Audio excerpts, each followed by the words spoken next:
የምን ሀገሮች ከበባቸውና ዘረፋቸው። ከዚህም በኋላ ግብፅን ከበባት፣ ወደ እስክንድሪያም ከተማ ደረሰ። በዙሪያዋም 700 ገዳማት አሉ። በውስጣቸው መነኮሳትን የተመሉ ነበሩ።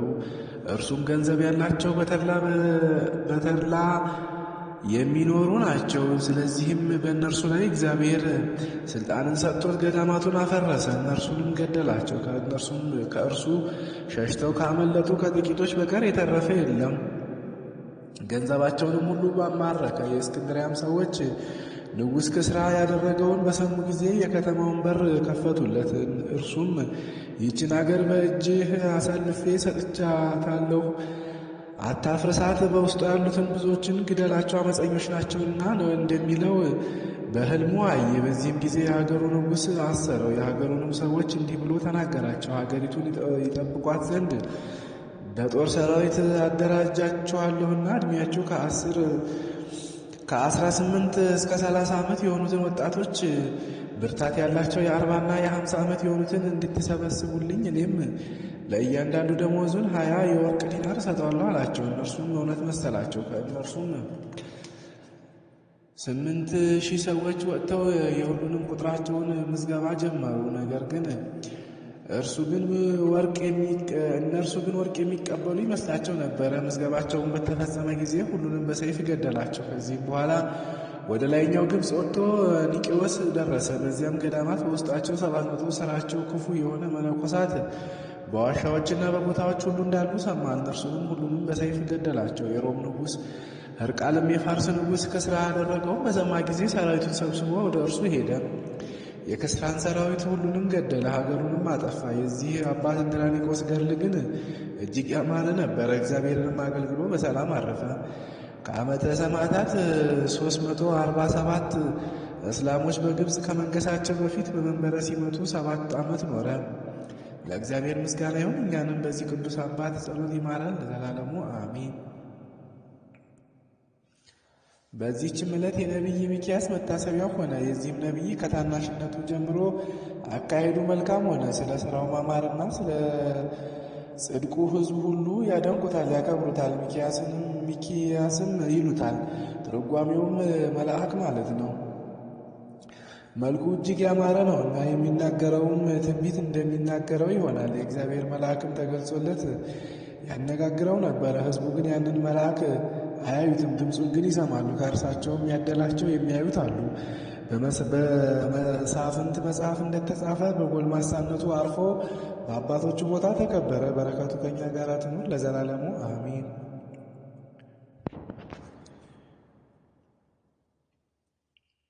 እሺ የተከበራቸው ኦርቶዶክሳውያን፣ ከዚህ በኋላ ወደ ገድላቱ እንሄዳለን። ስንክሳሩ በዚህ መልኩ ቅዱሳን ይዘከራቸዋል።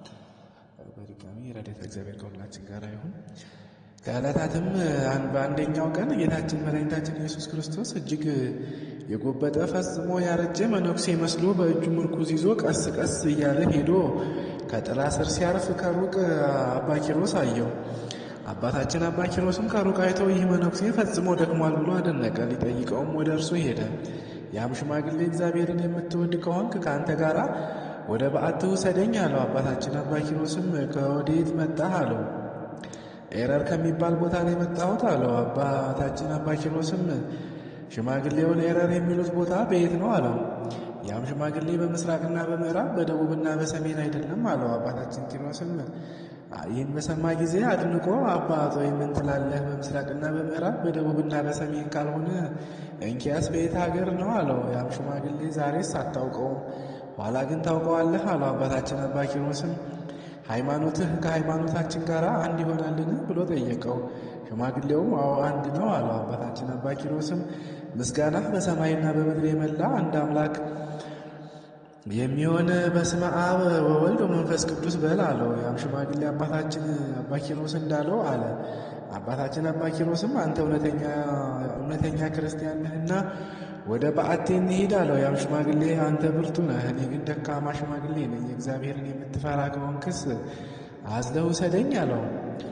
አባታችን አባ ኪሮስም እሺ እሸከምሃለሁ ብሎ ወገቡን በአጽፉ ታጥቆ አዝሎ ጥቂት ጥቂት እያለ ሄደ። ከሄደም በኋላ ደከመ። ያም ሽማግሌ አባ ኪሮስን ደከምክን አለው። አባታችን አባ ኪሮስም ጸሎትህ ይረዳኛል አለው። ያን ጊዜም መልኩ ተለወጠ፣ ነጎድጓድ ብልጭልጭታም ሆነ። አባታችን አባ ኪሮስም ክብሩን ማየት ተሳነው፣ ዓይኑ ተጋረደ፣ ወደ መሬትም ወደቀ። አባታችን አባ ኪሮስም ፈጽሜ ላከብርህ እንጂ ላጠፋህ አልመጣሁምና ተነስ አለው። በእውነት አንተ እግዚአብሔርን የምትፈራ ፈጽመህ የምታከብረኝ ነህና እኔም 12 እጥፍ እወድሃለሁ አለው። እውነት እልሃለሁ ስምህን በገሃድ አባ ኪሮስ ብሎ የጠራውን ብቻም አይደለም፣ በሕልሙም ስምህን አባ ኪሮስ ብሎ የጠራውን ሁሉ ኃጢአቱን ይቅር እለዋለሁ፣ ከአንተ ጋር ያለ ምርምር ወደ መንግሥተ ሰማያት ይግባ አለው። ዳግመኛም አባ ኪሮስ ከፈጣሪ አሳስበኝ የሚልህን እኔ ፈጥኜ ይቅር እለዋለሁ። ዳግመኛም መታሰቢያን ሊያደርግ አስቦ ሳይሆንለት ቢቀር ኃጢአቱን ይቅር እለዋለሁ ያለው ቀሳ ከአንተ ጋር ወደ መንግሥተ ሰማያት ይግባ። የገድልህ መጽሐፍ የጻፈውን ያጻፈውን ሰው ሁሉ እኔ ስሙን በመንግሥተ ሰማያት በሕይወት መጽሐፍ እጽፈዋለሁ። ወዳጄ ኪሮስ ሆይ አንተና ወንድሞችህ እንደ አንተም ያሉ መነኮሳት ሁሉ በአባቴና በመንፈስ ቅዱስ ፊት በመንግሥተ ሰማያት ትከብራላችሁ። ከጨረቃ ብርሃን የፀሐይ ብርሃን እንደሚበልጥ የእናንተም ክብር ከሌሎች ጻድቃን ይበልጣል። ሰማይ ከምድር ከፍ እንደሚል የእናንተም ስማችሁ ከሌሎች ጻድቃን ከፍ ከፍ ይላል አለው። ዳግመኛም መከራ መስቀሌን ስለተሸከምክ እኔም እሸከማለሁ ብሎ በሰረገላ አስቀምጦ ከበዓቱ አደረሰው። ከበዓቱም ካደረሰው በኋላ ከዚህ ከኃላፊው ዓለም ትሄዳለህ አለው። አባታችን አባ ኪሮስም ሥጋዬን የሚቀብረው ማን ነው? በተድላ በደስታ ነፍሱ ከሥጋው የተለየች አባ ሚሳኤል ንዑድ ክቡር ነው አለው። ጌታችንም አባ ኪሮስን በምድር ከሚያገኙት መከራ የተነሳ ለኃጥእ ሰው ወዮለት፣ ስለ ክፋቱ መላእክተ ጽልመት ይወስዱታልና የሚያገኘውን መከራ ምን ያህል እነግርሃለሁ። ዳግመኛም 3 ነገሮች ያስፈሩታል። አባ ኪሮስ ወይ አንተ ግን እስከ ዘላለም ጥፋትን አታይም፣ ፈጽሞ ደስ ይበልህ አለው። በአስቄጥስ ገዳም የሚኖር አባ ባውማን አዝልሃለሁና ስለ ሥጋ አታስብ። ዳግመኛም ወደ አንተ እመጣለሁ ብሎ ሰላምታ ሰጥቶት በታላቅ ክብር ወደ ሰማይ አረገ። የአባታችን አባ ኪሮስ ረድኤት በረከታቸው ከሁላችን ጋር ለዘላለሙ ጸንቶ ይኖር አሜን።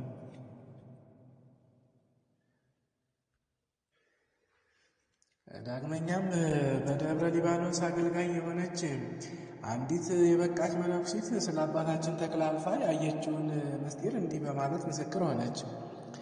ለማንም ያልተደረገ የአባ ተክለ አልፋን ክብሩን፣ ግርማ ሞገሱን ሰው ሁሉ ቢያይና ቢያውቅ ነፍሱ ከሥጋው ፈጥና በተለየች ነበር አለች።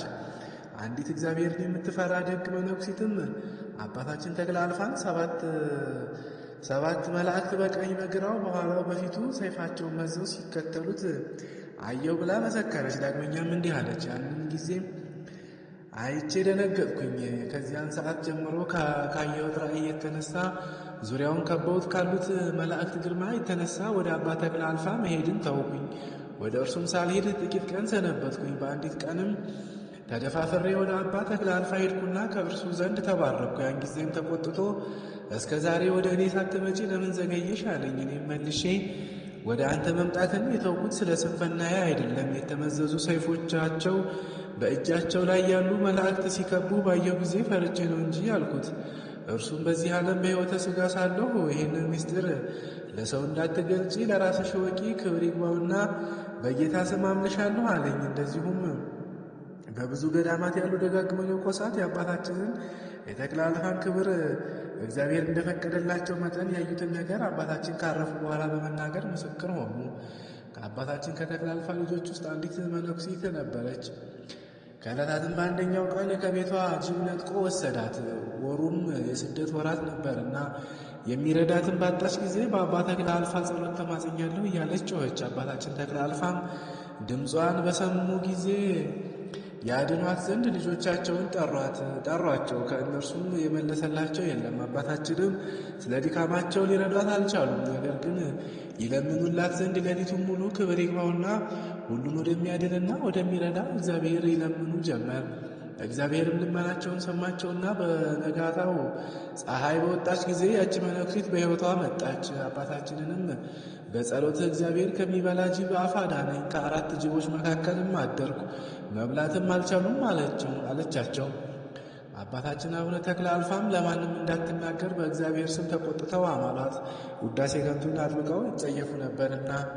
ከዕለታትም በአንደኛው ቀን አንዲት መነኩሲት ምግቧን ትሰበስብ ዘንድ በጎዳና ስትሄድ አንድ ጎልማሳ በኃይል ይዞ ደፈራት። ከእርሷም ጋራም ተኛ።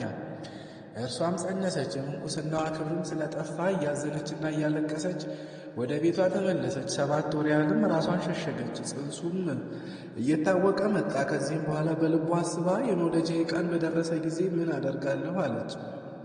እኔ ስደተኛ ነኝና በዚህ ሀገር የማውቀው የለኝም አለች። ነገር ግን ተነስቼ ወደ አባ ተክለ አልፋ እሄዳለሁ፣ ልበ ርኅሩህ እንደሆነ የደካሞችንም ድካም እንደሚያቃልል ዝናውን ሰምቻለሁና አለች። ከዚህም በኋላ ተነስታ ሄደች። ወደ አባ ተክለ አልፋም ዘንድ ደርሳ የደረሰባትን ሁሉ ነገረቻቸው። እርሳቸውም እንደሚገባ ንስሐ ሰጧት። ለብቻዋ ቤትም አዘዙላት። እስከ 8 ቀንም ታግሳ ከእርሳቸው ትባረክ ዘንድ ወደ አባታችን ደረሰች። እግራቸውንም ሲታጠቡ አገኘቻቸው። ያን ጊዜም የእግራቸውን እጣቢ ከሰውየው ተቀብላ የእግራቸውን እጣቢ ይሰጣት ዘንድ ለመነችው። እርሱም ሰጣት። ከዚያም የአቡነ ተክለ አልፋን ጸሎት በመተማመን የእግራቸውን እጣቢ ውሃውን ጠጣችው። ከዚያን ሰዓት ጀምሮ የጽንሱ ፍለጋ ከሆዷ ውስጥ ፈጽሞ ጠፋ። የወር አበባም ልማደ አንስትም ተዋት። እርሷም እጅግ ተደስታ የአባ ተክለ አልፋን አምላክ አመሰገነች። ከቅጽረ ቤተ ክርስቲያንም እንዳትወጣ ብጽዓት ገባች። ይህንንም ተአምር ለአቡነ ተክለ አልፋ ነገረቻቸው። እርሳቸውም ግን ውዳሴ ከንቱን ይጠሉ ነበርና ይህንን ምስጢር ለማንም እንዳትናገሪ ብለው አዘዟት። የአባታችን የአቡነ ተክለ አልፋ ረድኤታቸው በረከታቸው ከሁላችን ከጥምቀት ልጆች ሁሉ ጋር ለዘላለሙ ጸንቶ ይኑር አሜን። አምላከ ቅዱሳን በቅዱሳኑ ጸሎትና ረድኤት በረከት ሀገራችንን ሰላም ያድርግልን። ያረፉትን ከሰማዕታት ጋር ይደምርልን። በሕይወት ያሉትን ይጠብቅልን። ለክፉዎችም ልቦናቸውን ይመልስልን። የሀገራችንን ትንሣኤዋን ያቅርብልን አሜን።